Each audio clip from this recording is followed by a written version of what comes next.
Rusiyanın bu verdiyi bəyanat göstərir ki, Rusiya Ermənistan-Azərbaycan arasında sülh müqaviləsinin bağlanmasından daha çox bu müqavilənin məhz Rusiyanın şərtləri ilə bağlanmasında maraqlı olduğunu bir də ifadə edir. Çünki söhbət əgər sülhdən gedirsə, nə fərq var bunu Amerikanın vasitəsilə elə ya Avropanın, ya İranın, ya da Rusiyanın. Məsələ burasındadır ki, bu adı çəkilən ki, bəyanatlar vardı. Bəri başdan deyim ki, onların heç bir hüquq əsası yoxdur. Çünki o bəyanat imzalanandan sonra Ermənistan tərəfi o bəyanatı göbul sürətdə pozub, Rusiya sülh mərhəmli qüvvələri adı altında oraya yerdən qoşunlar öz vəzifələrini yerinə yetirə bilməyib. Orada uzun müddət teröristlər Azərbaycana qarşı proses davam etdiriblər. Ruslar orada ermənilər silahlandırıblar və s. Ərazilərin minib yəni, faktiki olaraq həmin noyabrda səhv eləmirəmsə bəyanatında Rusiyanın üzərinə düşdüyü öhdələrin heç birini yetirməyib. Bu da beynəlxalq hüquqa görə tərəflərdə hər hansı bir beynəlxalq müqaviləyə görə üzərinə düşdüyü öhdələri yerinə yetirmirsə, avtomatik olaraq elan olunmadan həmin sahəsin qüvvədən düşməsini bildirir. Bu bir. İkincisi, Ermənistan tərəfi açıq şəkildə həmin bəyanatın qüvvədən düşdüyünü elan edib. Paşinyan dəfələrlə deyib ki, onun bəyannaməsi qüvvədən düşübdür. Bu da üç tərəfli bir bəyanat. Tərəflərin biri əgər bu bəyanatı qüvvədən salıbsa, digər iki tərəf bunu qüvvədə saxlaya bilməz. Yəni, birinci, hüquqi cəhətdən Moskvanın bu bəyanatlara istinad edilməsi heç bir əsası yoxdur. Və sual onun nəyə görə Moskva ciddi şəkildə yenidən həmin bəyanata gəlir. O bəyanatlar çox ciddi Rusiyanın maraqlarına uyğun bəzi müddəalar var. Bilirsiniz, Ruslar açıq şəkildə həmişə deyiblər ki, Rusiya, Azərbaycan, Ermənistan arasında müqavilə yalnız Rusiyanın maraqlarını nəzərə almaqla bağlana bilər. O maraqların biri nə idi? Bilirsiniz, o bəyanatda da var ki, bu dəhliz, Zəngəzur dəhlizi Rusiyanın federal təhlükəsizlik xidməti tərəfindən qorunmalıdır. Təkcə bu dəhliz yox, həm də Ermənistan kommunikasiyaları 1000 kilometr Azərbaycan ərazisindən yol keçəcək, belə çıxır ki, Rus qoşunları onu qorumalıdır. Bu da Azərbaycan ərazisində Azərbaycan iradəsindən kənar Rus qoşunlarının olması deməkdir. Bu həm Azərbaycan üçün yol verilməz bir hərəkətdir, həm də Ermənistan üçün ki, bu Rusiyanın burada daha ciddiyyətdə möhkəmlənməsi deməkdir. Bu bir. İkincisi, suverenliyimiz də təhlükədə həm də hər iki dövlət. Aydın məsələdir. Əgər xarici qoşun varsa, suverenliyimiz məhdudlaşır. İkinci məsələ, bu yolun Rusiyanın nəzarəti altına alınması deməkdir ki, artıq Azərbaycan da Rusiyanın iradəsindən asılı olacaq. İstənilən və yolu bağlayacaq, Azərbaycan tutaq ki, millətlərlə ziyana düşəcək. Yəni, artıq burada Rusiyanın burada nəzarət eləmək, həm Avropanı nəzarət altına alması deməkdir, həm Amerikanı və s. Yəni, baxın, İlham Əliyevin Rusiya səfərlərinin birində Putin təklif eləmiş ki, bu orta yolu qoyaq qırağa BAM xətti ilə, hansı ki, Heydər Əliyev ki, onun tikilməsində iştirak edib, şimal yolundan istifadə edir. Yəni, Çindən məhsullar Rusiya üzərindən gəlsin Avropaya. İlham Əliyev də bundan imtina elədi. Alternativ olaraq Ruslara təklif elədi, biz şimal-cənub yolunu daha işlədə. Yəni, Rusiya oradan maraq görsün, biz isə orta yolu elə İpək yolu xətti ilə həyata keçirdi. Yəni, burada Rusiya bu yolun işlənməsindən nəzarəti üzərinə götürmək istəyir. İkincisi, bu iki ölkənin ərazisində özünün hərbi qüvvələrini saxlamaq niyyəti var. Amma indi Vaşinqton müstəvisində əldə edilən razılaşmada əksinə Rusiyanın burada iştirak yoxdur. Əksinə həmin yolun təhlükəsizliyini Amerika üzərinə götürür. Bu deməkdir ki, Rusiyanın artıq təkcə bu iki ölkəni hərbi nəzərdə götürmür. Həm də Amerika bu bölgədə hərbi nəzarət əldə edir. Bu da Rusiyanın Cənubi Qafqazda özünün bir dəfəlik olaraq bütün maraqlarını itirməsi deməkdir. Ona görə Rusiya güclü olsaydı, bura hərbi müdaxilə eləyərdi. Amma Ukrayna-Rusiya cəbhəsində çox ciddi uğursuzluqları var Rusiyanın. Çox kifayət qədər zəifliyibdir. Hətta Amerika artıq Orta Asiyanı Rusiyanın əlindən aldı. Bilirsiniz, bu yaxınlarda. Elə o məsələyə də gəlmək istəyirəm. 5 Türk Respublikası dəvət olundu o cümlədən Tacikistan, Amerikaya. Orada Amerika ilə çox ciddi strateji müqavilələr imzalanır. Məsələn, Özbəkistan 140 milyard pul qoyacaq investisiya Amerika. Amerika 145 milyard Qazaxstana investisiya qoyacaq. Qırğızstana, o cümlə, Tacikistan, o cümlə. Həm bu ölkələrin iqtisadi dərəcəsinin dirçəlməsi, həm də təbii ki, investisiyanın qorunması məqsədi ilə bu ölkələrdə hərbi iştirak məsələsi var. Bu da onu göstərir ki, Rusiyanın cənub sərhədləri Çinə qədər tamamilə Amerikanın nəzarətinə keçir. Cənubi Qafqaz, Orta Asiya Rusiya da buna müqavimət göstərir. Hələlik ciddi bir imkanı yoxdur. Nə iqtisadi təsirləri Rusiya yaxşı haykü sala bilər. Ancaq Elə eləyərəm, belə eləyəcəm, elə olacaq. Zaman o bəyanatı xatırladı. Dediyim ki, o bəyanatın birincisi, heç bir hüquqi əsası yoxdur, bildik. Çünki Ermənistan bunu qüvvədən salıb, Azərbaycan parlamentdə bunu ratifikasiya eləmir, biləsiniz. Evet. Yəni Azərbaycan üçün də o bəyanatın heç bir hüquqi əsası yoxdur. Yadınıza gəlir, o bəyanat imzalanan gecəsi İlham Əliyevin televizyonda bir çıxışı var. Deyirdi ki, bu bəyanatda nəzərdə tutulanlar yerinə yetirilməsə, mən bunu bir zibil kimi zibil qutusuna atacağım. Əli ilə elə belə göstərdi. Büküb atacağım zibil qutusunu.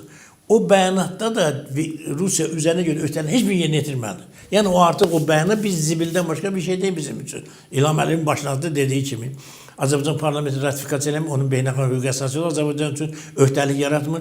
Ermənistan imtina edib ümumiyyətlə o bəyanatdan və Rusiya o bəyanatda üzərinə düşən öhdəlik heç bir yerinə yetirmir. Ona görə sual olunur. Bu bəyanatı niyə tez-tez Rusiya tərəflərin hamısı bu bəyanatın üzərində düşdüklərini yerinə yetirmir. Hansı bəyanatda söhbət gedir? Bu bir hüquqi əsas yaratmaq istəyir Rusiya ki, bu əsasdan bu iki respublikanın daxili işlərinə qalsın. Ən azı sülh müqaviləsinin imzalanmasına iştirak eləsin. Orada özünün də əvvəldən dediyim kimi Rusiya maraqları ifadə olsun. Təbii ki, indiki geopolitik situasiyada Rusiyanın belə bir imkanları yoxdur. Nə Azərbaycan, nə Ermənistan bir mənalı şeydə Rusiyanın bu iki ölkə arasında sülh müqaviləsinin imzalanmasına iştirakına imkan verməyəcəklər. Çünki hamı bilir ki, Rusiya burada Cənubi Qafqazda sülhə yox, Cənubi Qafqazın daxili işlərinə qarışmaq üçün imkan əldə etmək istəyir, bağlanan müqavilələrdə. Orada da şərtlər qoyacaq konkret olaraq və s. Ona görə də bugün Rusiya Cənubi Qafqaz uğrunda axırıncı son döyüşlərini aparır. Bunu belə də qiymətləndirmək lazımdır. Və özünün 200 illik Cənubi Qafqazda mövcudluğunun son günlərini yaşayır. Bunun da əsas səbəbi Rusiyanın indiki hakimiyyətin yanlış siyasəti, intervensiya siyasəti, velkorus, şovinist baxışları ilə dünyaya baxması, geçmiş Çar imperiyasının yeni bir dönəmdə bərpa etmə cəhdləri ilə bağlı. Yəni heç kəsin Rusiya bir düşmənçiliyi yoxdur. Sadəcə Rusiyanın indiki hakimiyyəti, baxın Ukrayna qarşı intervensiya siyasət aparır. Gürcüstan qarşı intervensiya siyasət aparır. Moldavanı təhdid edir, Pribaltikanı təhdid edir, Azərbaycanı, Orta Asiyanı dəfələrlə Buxara bizimdir, ora bizimdir, bura bizimdir. Yəni belə çıxır ki, Ruslardan başqa yer kürəsində biz hamımız kosmosdan gəlmişik, bütün bu torpaqlar Ruslarındır. Biz harada yaşamalıyıq? Yəni belə bir mövqe tuturlar. Bu mövqeyə görə Rusiya artıq təklənib özünü apardığı yanlış siyasətə görə və Cənubi Qafqazdan da getməsi tarixi bir zərurətdir. Artıq dünya dəyişibdir və bu dəyişən dünyada Rusiyanın Orta Asiya və Cənubi Qafqazda hər hansı bir iştirakına ehtiyac yoxdur. Hətta mən xatırlayıram, bir neçə ay əvvəl də uzağı bir il olar, ya olmaz, Nikol Paşinyan da elə buna bənzər bir çıxış olmuşdu. Ermənistan cəmiyyətində bu xeyli şəkildə müzakirələrə yol açmışdı. Rusiya milli qüvvələr dərhal buna etiraz etmişdi. Paşinyan nə demişdi? Gözümüzü açacağıq və bir gün görəcəyik ki, artıq bölgədə Rusiya yoxdur. Rusiya Cənubi Qafqazı tamamilə itirib və biz artıq onlara inanmamalıyıq. Və bu yaxınlarda da növbəti bir Paşinyanın buna bənzər biz çıxışının şahidi olduq. Nə dedi? Deyir, uzun illər bizim beynimizdə elə bir fikir formalaşdırılıb ki, türklər bizim düşmənimizdir, biz onlara düşmənçilik etməliyik. O bunu Rusiya eləyib. KGB eləyib, Rusiya KGB-si. Zaxarova da özünü ağıllıymış kimi göstərib, o qaş düzəltmək istəyən yerdə vurub göz çıxartmağa bənzəyir. Bu da deyir, yox, o vaxt heç KGB yox idi. Yəni deyin ki, heç olmasa biz etməmişik, amma onu deyə bilmirlər. Deyirlər, yox, KGB yox idi. Əvvəla KGB-də söhbət etmir. O açıq Rusiya dövlətinə. PKK-nı kim yaradıb Türkiyəyə qarşı? Kürdlərlə türklər arasında ədavəti yaradan Ruslardır biləsən. PKK-nı yaratmaqla. PKK nə deməkdir? Fəhlə kətli təşkilatı da Kürd fəhlə təşkilatı. Bu fəhlə kətli ideyası kim rəhbər oldu? Rusların. Sovet hökuməti vaxtında yaradıblar. Kürdlərlə türkləri düşmən ediblər. Sonradan həm də ərəblərlə düşmən ediblər. Sonra ərəb farslarla düşmən ediblər. Yəni bölgədə bütün bu ideyalar Rusiyadan gəlir. Ancaq Rusiyadan. 2. Ermənilərlə türkləri kim düşmən edib? Yenə də Rusiya. Çünki Rusiya deməli əsrin əvvəllərində ermənilərə müraciət elədi. Türkiyədə, İranda yaşayan ermənilər ki, biz Qafqazda yaxşı yaşamazdır. Üçün hər cür şərait yaratmaq hazır. Nəyə Türkiyədən ermənilər köçürüldü? Birinci Dünya müharibəsində Fransanın təhriki ilə Türkiyənin arasında Ermənistan dövləti yaradılmışdı. Həmin Ermənistan dövləti hətta sevir, danışıqlarına iştirak edirdi tərəf kimi. Və orada da Türkiyə arasında Ermənistan dövlətinin yaradılmasına bağlı bir bəndə var idi. Türkiyə Sever müqaviləsinə imtina elədi. o deməli kağız şəklində qaldı. Xüsusən Ermənistan orada iştirakını tam əlinə çıxdı. Və sonra Türkiyə ərazisində separatist erməni Fransanın təhriki altında separatist prosesdə iştirak edən erməniləri Türkiyə hökuməti sıxışdıranda o deyirlər genosid. Onda Ruslar onların gördülər ki, bu çox yaxşı bir alətdir. Onların Qafqaza köçürülməsi ilə bağlı müəyyən bir addımlar atdı. Və ondan sonra Ermənistan Türk düşmənçiliyini mütəmadi olaraq kürəkləməyə başladı. Yəni Rusların biz hamımız bilirik ki, genosidi də Ruslar uydurubdu. Ermənistan ərazi iddialarında Rus tarixçiləri vasitəsilə elibdi və erməniləri də Ruslar arxasında durub Türk dünyasına qarşı 1 milyon əhalisi olan bir dövlət necə ola bilər? 80 milyon Türkiyə meydan oxusun, 10 milyonluq Azərbaycana meydan oxusun və s. və s. Bu ikinci. Yunanların Türkiyə düşmənçiliyin arxasında Ruslar durur. Bilirsiniz, Balkanlardan Osmanlı öz təsirini çıxarandan sonra o təsir uzun müddət Rusiya oranı doldurubdu. Ona görə də həm Bolqaristanın, bilirsiniz, Bolqaristandan 100 minlərlə türkü qovdular. Nə zaman qovdular? Todor Zhivkovun vaxtına. Todor Zhivkovun vaxtında Todor Zhivkov müraciət eləmişdi. Bolqaristan SSR-nin bir müttəfiq respublikası olsun. Sadəcə o vaxt Sovet hökuməti belə bir bəyanat verir ki, bu geopolitik maraqlarımıza uyğun deyil, o müstəqil dövlət olsun və s. Yəni o dərəcə Bolqaristan Rusiyanın nəzarəti altında bir Azərbaycandan daha çox nəzarət altında və oradan türkləri kütləvi şəkildə Bolqarlar deportasiya elədilər. Orada türk qırğınları oldu. Bolqaristanda türklərin başına elə bir oyunlar açdılar. Ad qoymaq, türk adlar qoymağın qadağan elədilər. İslam dinini qadağan elədilər. Hamının adı familiyası oldu, Slavyan ad familiyası. Təhsilən Bolqaristanda türklərə qarşı aparılan cinayətləri siz bilsəz məlumatları, düşləriniz bizdir ki, ola bilərmi ki, 20-ci əsrdə bu cür vəhşilik olsun? Heç Hitler onu Yahudilərə qarşı eləmir, Bolqarlar türklərə qarşı eləyir. O düşmənçiliyin əsasında duran yenə Rusiyadır. Baxın, yəni bölgədə və yaxud da İran-Türkiyə düşmənçiliyin əsası kim dayanır?